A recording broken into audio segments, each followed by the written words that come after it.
Halo teman-teman semua, kembali lagi di Smart Money Concepts Indonesia. Kita lanjut materi kita mengenai take profit. Pertama-tama kita recap dulu materi kita di video yang lalu. Terdapat 4 jenis metode take profit. Yang pertama yaitu berdasarkan fixed R, di mana kita meletakkan TP kita berdasarkan rasio R tertentu. Contohnya 3R, 5R, dan sebagainya. Nah, metode yang ini itu sangat recommended bagi kita semua yang baru memulai. Karena metode ini sangat simple, tidak perlu memperhitungkan banyak faktor. Metode yang kedua yaitu berdasarkan area premium versus discount. Dan metode yang ketiga yaitu berdasarkan strong S&D zone lawan. Nah, kedua metode ini baik diterapkan ketika kondisi market sedang ranging ataupun sideways ataupun consolidation. Akan tetapi juga dapat diterapkan ketika kita sedang counter trend. Jadi dua metode ini dapat digunakan untuk kedua kondisi ini. Nah, metode yang keempat berdasarkan liquidity. Jadi kita mendeteksi liquidity yang ada yang siap untuk di sweep. Metode ini ideal ketika kita sedang follow trend ataupun kita sedang melihat adanya tren yang jelas, yang clear. Nah, mungkin teman-teman ada yang bertanya, bagaimana metode saya sendiri? Saya sendiri memakai metode yang mana dari 4 jenis ini? Saya menggabungkan 2 metode, yaitu metode fixed R, saya gabung dengan opposite strong S&D zone atau liquidity, berdasarkan kondisinya ya.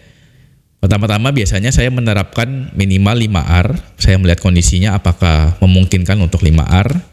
Kemudian saya gabungkan juga dengan metode yang ini.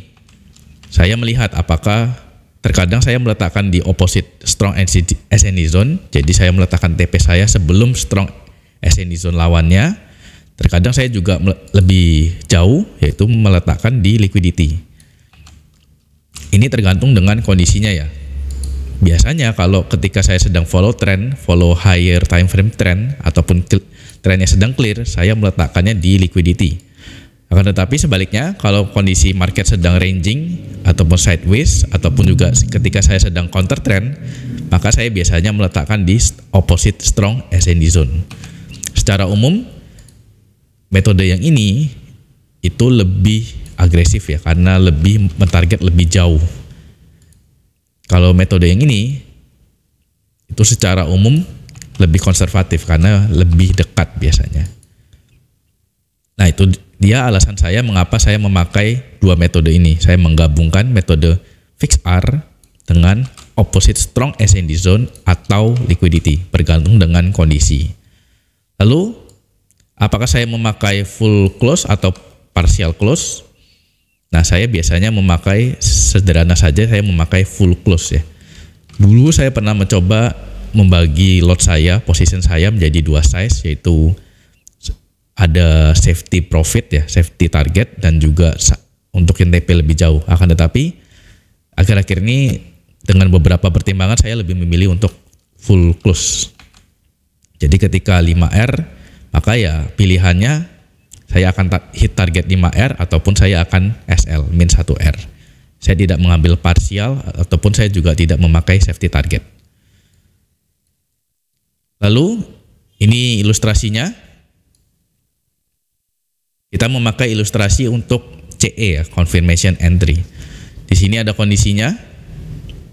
Higher time frame yang dipakai di contoh ini adalah higher time frame-nya M15, medium time frame-nya M1 dan lower time frame-nya S5. Di sini kita sedang bearish order flow ya. Higher time frame yaitu M15 sedang bearish. Kita coba telusuri. Harga sedang turun, lalu harga mengalami pullback dan membentuk M15 swing low. Lalu harga meneruskan dan menembus ke bawah sehingga ini menjadi M15 swing high yang valid, strong M15 swing high, dan M15 swing low yang lama menjadi weak. Terjadi M15 break of structure ke bawah, lalu terbentuk M15 swing low setelah pullbacknya valid. Lalu harga kembali ke area M15 supply. Di sini kita melakukan confirmation entry sesuai yang sudah pernah kita pelajari. dan harga sesuai dengan skenario dan hit sampai dengan ke bawah. Dan di sini kita pelajari. Kalau kita memakai metode yang pertama, misalkan kita memakai fix R. Nah, misalkan kita meletakkan di sini ya. Misalkan kita letakkan di sini di S5 flip supply ini, kita taruh di sini. Maka kalau kita memakai misalkan 3R ya, maka kurang lebih jaraknya sampai dengan segini kalau 3R. Lalu kalau kita mau lebih jauh fix R, kita meletakkan 5 misalkan. Nah, kurang lebih di sini. Nah, kurang lebih kalau fix R hanya sesederhana itu. Nah, ini tentunya kalau kita menggabungkan area, tentunya rasio kita akan lebih mengecil ya. Kalau kita menggabungkan area S5 supply ini kita gabungkan, maka bisa dilihat sebelumnya yang berpotensi 5R itu bisa menurun hanya menjadi sekitar 2R saja. Ataupun kalau kita mengambil area yang atas saja, maka di skenario ini harga tidak terpanggil ya. R-nya lebih tinggi namun harga tidak terpanggil. Nah, itu metode yang pertama, yaitu fix R. Lalu yang metode yang kedua yaitu berdasarkan opposite strong ascending zone. Sesederhana ini, kita taruh sell limit kita di sini. Kemudian SL-nya kita tambahkan sedikit buffer, mungkin 1 pips. Lalu kita lihat strong ascending zone lawan itu di mana? Kita di sini berada dalam posisi sell. Berarti kita melihat di mana strong demand lawannya. Di sini kita coba perumpamakan ya, di ilustrasi ini terdapat M15 demand yang strong di area ini. Jadi kita meletakkan TP kita itu tepat sebelum harga menyentuh M15 demand ini yang strong ini. Di sini yang saya maksudkan strong adalah dia bentuknya baik ya, dengan berbagai macam faktor poin-poin. Nah, kita meletakkannya tepat sebelum M15 demand ini, kurang lebih di sini. Teman-teman bisa menentukan sendiri ya, refinement apa yang mau dipakai, apakah itu pivot dan lain sebagainya, candle. Nah, itu berdasarkan strong opposite ascending zone. Lalu tipe yang lain yaitu berdasarkan area premium versus discount. Nah, di case ini kita seperti biasa kita sell di area premium, lalu TP kita itu idealnya paling dekatnya kita di area equilibrium ini di sekitar sini. Di sini kita lihat kurang lebih dapat 2,5R. Nah, kita karena ini follow trend, seharusnya kita bisa lebih berani untuk mengambil lebih jauh. Kita sudah sell di area premium, maka kita seharusnya bisa lebih berani untuk mengambil TP sampai dengan area diskon. Area diskon yang mana? Nah, idealnya ya tentunya semakin jauh probabilitasnya akan semakin kecil. Nah, untuk amannya kita ambil 50% area diskon. Ya, kurang lebih di sini. Ini tentunya kembali lagi ke teman-teman ya, preferensinya inginnya seperti apa? Apakah hanya equilibrium atau 50% diskon atau juga sampai ekstrim gitu. Nah, untuk kalau kita sampai dengan area ekstrim ini jadinya kurang lebih hampir sama dengan tipe yang terakhir, yaitu berdasarkan liquidity. Seperti yang kita tahu, liquidity sangat banyak. Salah satu tempat banyaknya liquidity yaitu di setiap swing, di setiap balik pivot point. Nah, di sini tentunya di setiap balik di belakang tiap swing structure, di case ini adalah swing low, tentunya akan banyak liquidity yang menarik untuk di sweep. Di sini kalau mau kita berani kita ambil sampai dengan titik ekstrim ini, titik swing ini. Dengan harapan biasanya skenario yang terjadi harga akan ke bawah, kemudian mengambil liquidity di swing low ini, kemudian harga akan pullback entah sampai mana. Skenario yang paling umum terjadi adalah seperti itu. Nah, itu 4 ilustrasi untuk 4 jenisnya. Nah, kalau kita sedang counter trend, misalkan kita mengambil area demand di sini, anggaplah ini kita risk entry ya, langsung pasang di sini. Maka sama, karena ini counter trend, maka sebaiknya jangan ambil TP yang terlalu jauh. Bahkan entry-nya pun sebaiknya kita hemat ya, kita lakukan refinement. Anggaplah di sini M1 demand, maka kita bisa kecilkan area kita, dan target kita berdasarkan jenis-jenis tadi. Kalau fix R ya fix R, misalkan 3R atau 2R saja, karena ini counter trend, kita lebih baik targetnya lebih kecil. Lalu jenis yang kedua yaitu strong opposite ascending zone, kurang lebih di sini. Kalau tipe yang ketiga yaitu berdasarkan premium versus discount, karena ini counter trend, maka baiknya kita hanya sampai equilibrium saja, kurang lebih di sini.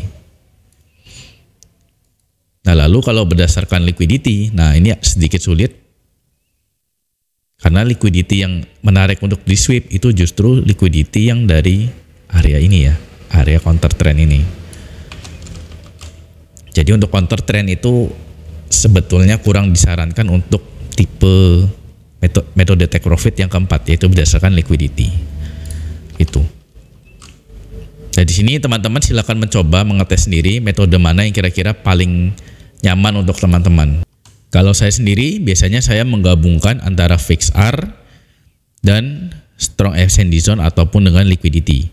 Contoh di case ini, langkah yang biasanya saya lakukan, biasanya saya mengambil minimal 5R. Biasanya dengan kondisi 5R itu biasanya sudah confluent semuanya. Biasanya dengan 5R itu antara sebelum strong ascending zone ataupun juga di case tertentu, biasanya saya berani sampai saya panjangkan dari 5R segini, biasanya saya panjangkan lagi sampai dengan liquidity. Liquidity yaitu berupa swing structure. Nah, di case ini, di contoh ini, contohnya sampai dengan 8R. Biasanya saya seperti itu. Nah, lalu untuk target yang lebih pendek, kalau teman-teman tidak berani hit terlalu jauh, maka teman-teman bisa mentarget dengan liquidity terdekat, yaitu liquidity di internal structure. Di case ini, liquidity terdekat yaitu di internal low terdekat, yaitu di sini. Kita lihat, kita contohkan di case ini, kita bisa memperoleh kurang lebih 2R ya. Tentunya areanya kita lebih hemat lagi. Nah, kurang lebih 2R ataupun bisa 3R. Terkadang saya refine sampai ekstrim ya. Biasanya di S5 saya refine sampai dengan candle terakhir sebelum imbalance. Jadi areanya bisa lebih hemat lagi. Nah, contoh saja, bahkan ketika kita target internal structure, itu kita sudah bisa mendapatkan kurang lebih 3R. Pengalaman saya seperti itu. Jadi itu ya, target terdekat yaitu internal structure terdekat, kemudian target yang lebih jauh yaitu strong ascending zone lawan, target paling jauh yaitu swing structure lawan. Itu patokan paling sederhananya ya. Jadi silakan teman-teman diuji sendiri, teman-teman mau memakai metode yang mana ataupun menggabungkan seperti saya. Teman-teman cari dan uji sendiri mana yang paling srek untuk kondisi teman-teman sendiri. Selanjutnya kita coba di real chart. Sekarang kita coba study case di real chart langsung ya.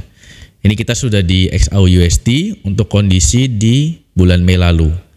Seperti yang bisa kita lihat, kondisinya sedang bearish. Kita coba pasang swing structure secara cepat saja. Di sini swing low, swing high di sini, kemudian dia break ke bawah. Kemudian kita anggap ini swing low yang terbaru. Sebelahnya. Kemudian kita langsung saja mapping premium versus discount untuk H4-nya. Nah, begini. Lalu kita seperti biasa kita mapping SND-nya. Ini kita area supply kita di sini, H4 supply.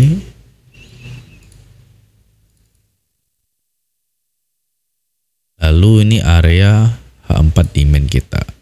Oke.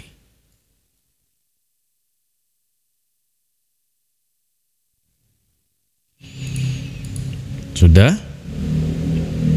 Lalu sebelumnya kita coba refine dulu ya.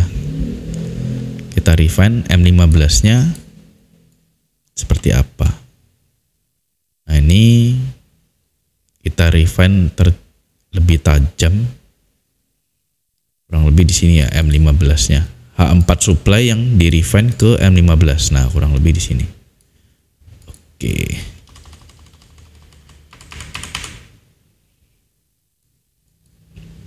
Ini kita ubah jadi M15 saja. Atau ya H4 juga masih oke. Lalu untuk demand-nya kita refine. Ini oke sih. Cuman kalau mau kita refine kita kurang lebih di sini ya. Oke. Oke, good. Ini kita coba namai M15 demand. Nah, kurang lebih kondisinya seperti ini.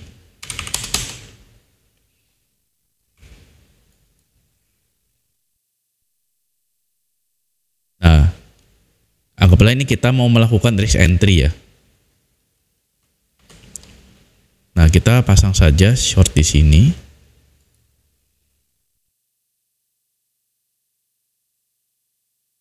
Nah, teman-teman bisa lihat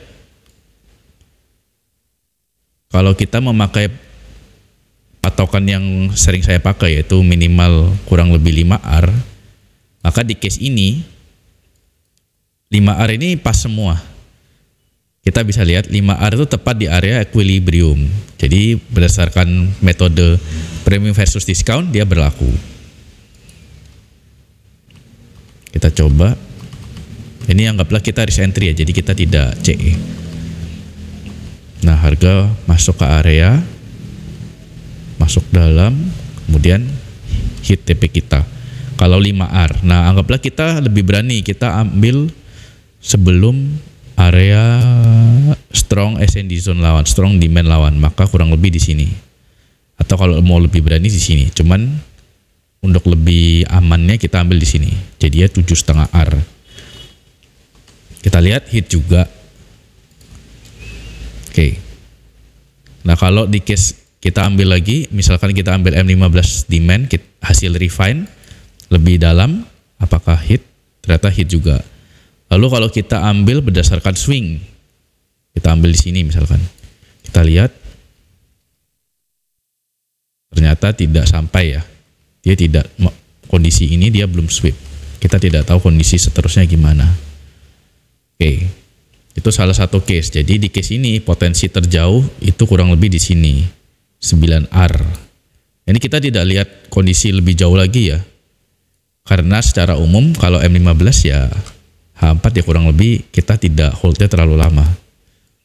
Yaitu style saya sih. Kalau teman-teman bisa hold lebih lama, berhari-hari, berminggu-minggu ya silakan.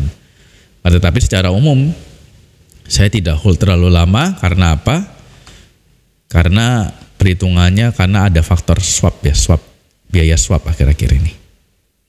Dan juga beberapa faktor. Jadi saya tidak terbiasa untuk hold terlalu lama. Tapi kalau teman-teman bisa dan mampu ya silakan. Jadi di case ini kalau 5R, metode 5R berhasil, kalau berdasarkan premium versus discount maka dia sampai ke area discount, 25% pun hit. Berdasarkan strong SND zone, kalau M15 pun ekstrim dia juga hit, akan tetapi kalau berdasarkan liquidity, hit terjauh dia tidak sampai. Oke. Lalu kalau kita mengambil risk entry di area demand, M15 demand ini, kita coba ya. Ya kurang lebih begini. Ini kan juga terpanggil. Lalu kita coba kalau set 5R. 5R ya cukup jauh, karena areanya lebih besar ya. 5R di sini. Nah, karena ini counter trend maka sebaiknya targetnya lebih rendah. Biasanya kalau counter trend maka patokan saya minimal 3R. Nah, 3R hit. Nah, kalau kita berdasarkan metode premium versus discount, karena ini counter trend maka idealnya kita hanya sampai equilibrium. Hanya 2R. Lalu kalau berdasarkan strong SND zone, nah di area ini kita bisa lihat supply zone yang terbentuk terbaru itu kurang lebih di sini ya.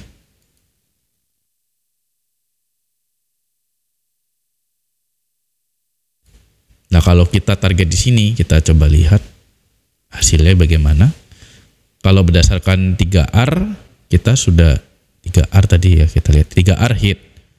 Kalau berdasarkan equilibrium, premium versus diskon juga hit TP.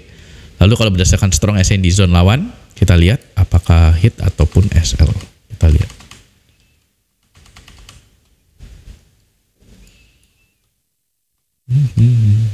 Hampir.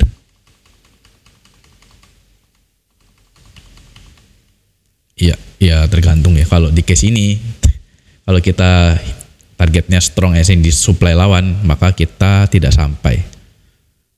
Maka SL ya kurangin sedikit. Ini 3,75. Nah, di case yang ini seperti itu ya. 3R hit. Kemudian premium versus diskon juga hit.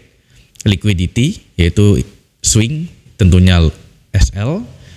Kalau hanya berdasarkan internal, ini kebetulan tidak nampak internalnya. Nah, sebaliknya di study case yang tadi, kalau kita short dari sini, kita kalau masih hold sampai internal, sampai swing, liquidity ternyata masih hit, kita potensinya tadi lebih tinggi ya. Kurang lebih di sini. Kita potensi 11R di case ini kalau berani hold sampai dengan swing structure lawan. Nah, itu untuk study case yang ini. Sekarang kita coba study case yang lain ya. Kita sudah di pair Euro USD. Ini kondisi chart untuk kondisi di 24 Juni lalu. Kita langsung saja mapping. Kita lihat kondisinya. Ini ada swing low, kondisi sedang bullish saat ini. Swing low terbaru, kemudian dia break, swing high. Lalu ini swing low. Kemudian ini swing high. Lalu terjadi H4 bearish trend change. Lalu kita coba mapping premium versus diskon untuk H4. Iya. Lalu kita coba marking SND-nya. Ini ada dua. Yang ini dan yang ini ya. Kita marking yang atas saja, yang extreme zone. Oke, ini H4 supply-nya. H4 demand-nya tidak nampak yang baik ya sejauh ini. Lalu kita coba refine. Nah, ini hasil refine-nya, kita rapihkan. Saya lebih suka rapi. Nah, oke. Nah, di sini dapat kita lihat hasil refine kita masih kurang baik ya, kurang cakep. Nah, di case ini saya lebih suka seperti ini, lebih suka untuk melebarkan area refine-nya menjadi seperti ini. Nah, alasannya apa? Kita coba ya lihat ya. Alurnya seperti ini. Internal structure-nya ke atas. Kemudian terjadi bearish change of character ya. R15. Nah, di sini kita bisa lihat R15 supply-nya. R15 supply, ini kan R15 supply. Nah, itu sudah mitigated. Lalu kita lihat lagi, di sini ada R15 supply lagi di sini. Kemudian dia sudah mitigated lagi. Lalu terbentuk lagi M15 supply yang terbaru. Oke. Nah, di sini dia sejauh ini belum mitigated ya. Nah, oleh karena itu, kita mappingnya di sini. Kita bisa saja marking di sini ya, akan tetapi idealnya kita marking sampai dengan area ekstrimnya, sampai ke swing teratasnya. Jadi di case ini H4 supply yang kita refine ke M15 justru hasil refine-nya itu lebih besar. Dan itu alasannya tadi ya, kurang lebih seperti ini. Oke. Kita kembali ke H4. Nah, di sini kita nanti akan coba menerapkan confirmation entry ya. Kalau tadi di XAU kita sudah menerapkan risk entry. Karena secara umum risk entry bekerja cukup baik di XAU. Kalau pair lain biasanya saya relatif menerapkan confirmation entry. Kita lihat.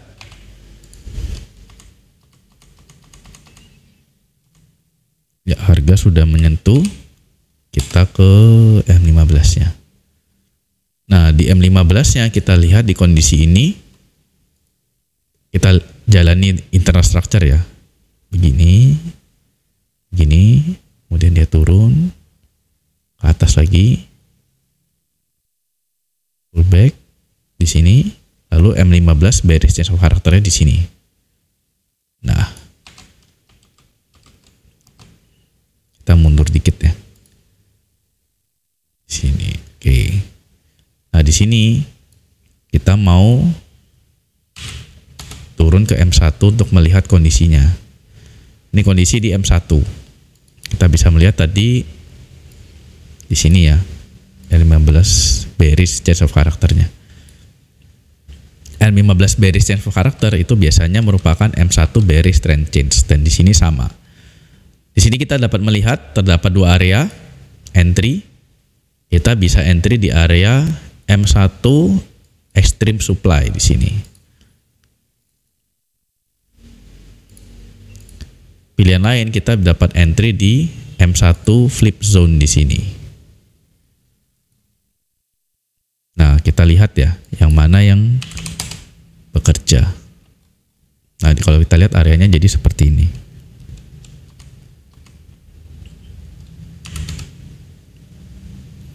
Yang flip terpanggil.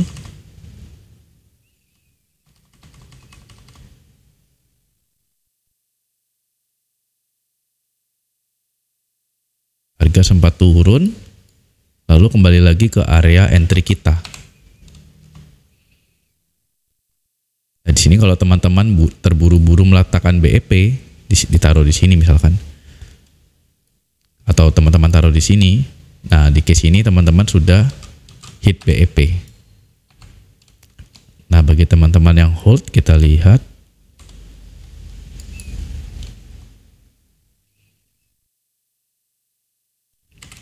Supaya cepat ya.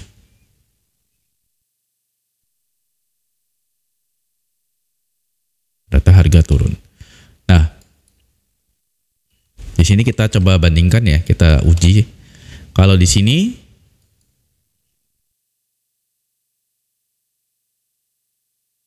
M1 flip zone. Di sini kalau teman-teman memakai metode fix R, kita bisa lihat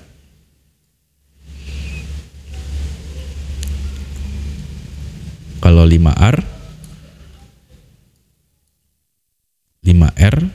hit ya. Sorry. Kalau 5R hit. Nah, kalau teman-teman memakai target terendah terdekat yaitu internal structure, ini internal structure-nya ya, L15 internal low di sini. Jadi teman-teman bisa target di sana. L15 internal juga sudah hit di sini. Di sini kita dapat lihat ya prinsip dari liquidity. Liquidity di internal structure, internal low ini. Saat harga hit, harga cenderung ingin hit. Setelah harga hit, biasanya harga akan mengalami pullback. Ataupun kalau kita lihat dari sisi sebaliknya, di sini ada liquidity, harga ingin sweep, baru harga menjadikan liquidity itu sebagai bahan bakar untuk bergerak ke arah sebaliknya. Itu.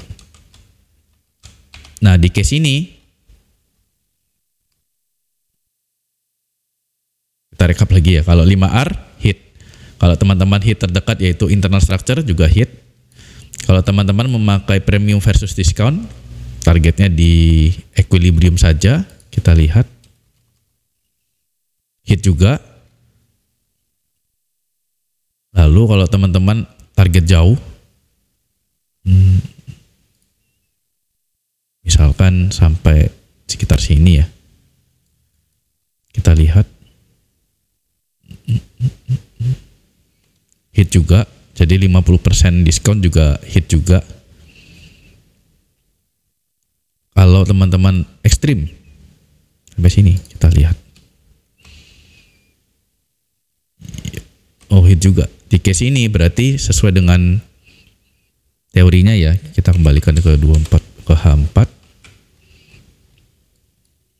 Jadi di case ini ya, kalau teman-teman yang berhasil hold jauh, maka teman-teman berhasil hit optimal. Di sini kita bisa lihat potensinya yaitu 24R. Gitu. Secara teori juga sama tadi ya. Terdapat banyak liquidity di swing low yang ini. Lalu harga ingin nge-sweep, ketika harga sudah sweep, pasti harga akan mengalami pullback.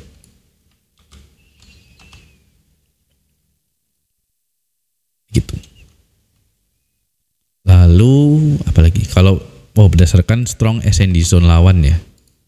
Nah di case ini saya tidak nampak adanya strong SND zone lawan, demand kuat tidak terlalu kuat di sini. Kalau teman-teman lihat atasnya juga kurang meyakinkan ya. Istilahnya banyak hesitation dari teknik lain. Mungkin di sini. Jadi kalaupun saya mau target strong lawan mungkin kurang lebih di sekitar sini. Tetapi secara overall tidak nampak adanya strong SND zone lawan yang baik. Gitu.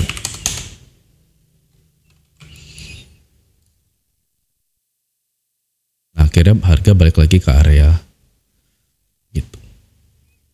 Nah, itu study case untuk ini ya. Jadi secara umum apa yang sudah disampaikan di materi tadi kurang lebih sejalan ya. Kalau kita mengikuti tren, maka kita idealnya kita dapat lebih berani untuk target yang lebih jauh, yaitu antara target liquidity, external liquidity yaitu swing structure, atau ya kalau tidak ada strong SND zone lawan. Di sini tidak nampak, jadi tidak berlaku. Atau berdasarkan premium versus discount, teman-teman bisa hit terdekat di sini. Target selanjutnya bisa di 50% diskon. Begitu. Nah, itu study case untuk Euro USD. Sekarang kita kembali lagi ke materi. Ya itu saja teman-teman materi take profit kita kali ini.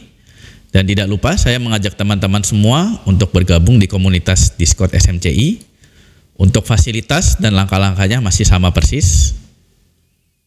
Dan bagi teman-teman yang memperhatikan, kalau dilihat ada logo baru di sini dari video lalu. Dan ya benar, sekarang SMCI sudah memiliki broker partner yang resmi terregulasi Bapepti, broker resmi Indonesia, yaitu Forex IMF. Broker ini telah menjadi broker partner SMCI, jadi syarat untuk bergabung di Discord sudah teman-teman juga dapat bergabung di broker ini ya. Semua link ada di description. Kemudian event giveaway yang kemarin masih belum berakhir. Seperti yang sudah saya infokan, berlakunya sampai akhir Juli ini. Jadi bagi teman-teman yang mendaftar di broker ini dan tidak ada minimum deposit ya dari saya, ikuti saja minimum depositnya dan teman-teman sudah memenuhi persyaratan untuk memperoleh SMCI Trading Assistant level 3. Syaratnya masih sama persis seperti sebelumnya. Oke.